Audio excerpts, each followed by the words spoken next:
When I turned and looked out the window, the only thing I could see was a pair of headlights about that far from my nose. And then, just like that, those lights went out.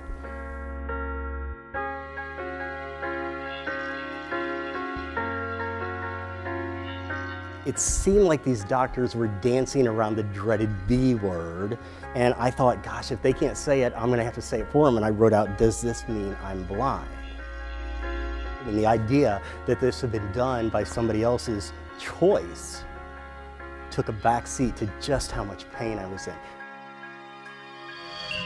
Where is my life gonna go from here?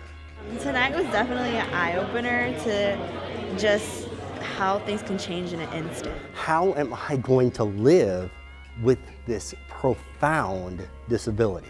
We ended up with way more than I was expecting because I got inspired by Marcus's experience and how he still thrives and lives, and he's still persevering.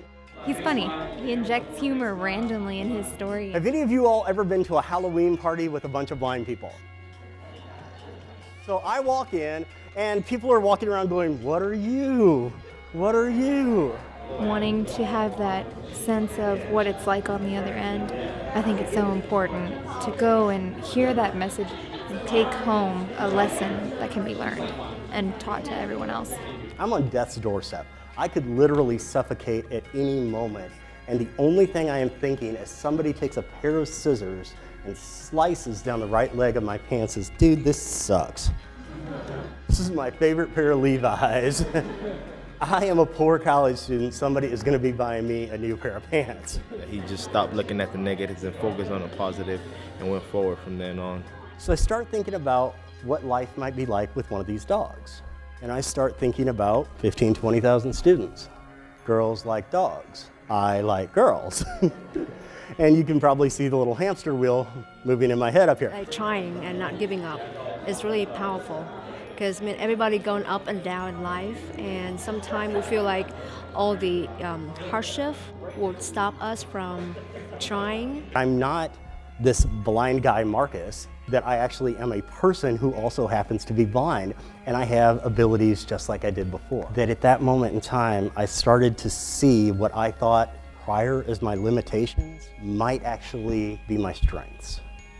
Just to see how he found what he wanted to do and was able to execute it, and he didn't let it stop him. It was just very encouraging at this point. I mean, in any college person's life, I think this was good. I hope that more people will be able to see this story. We do have a responsibility to drive some of the brothers who have been drinking, and it kind of gives me newfound respect or of the importance of our job to do that for the brothers and prevent anybody from doing drunk driving or anything like that. Excited to read the books and just learn more about what he went through.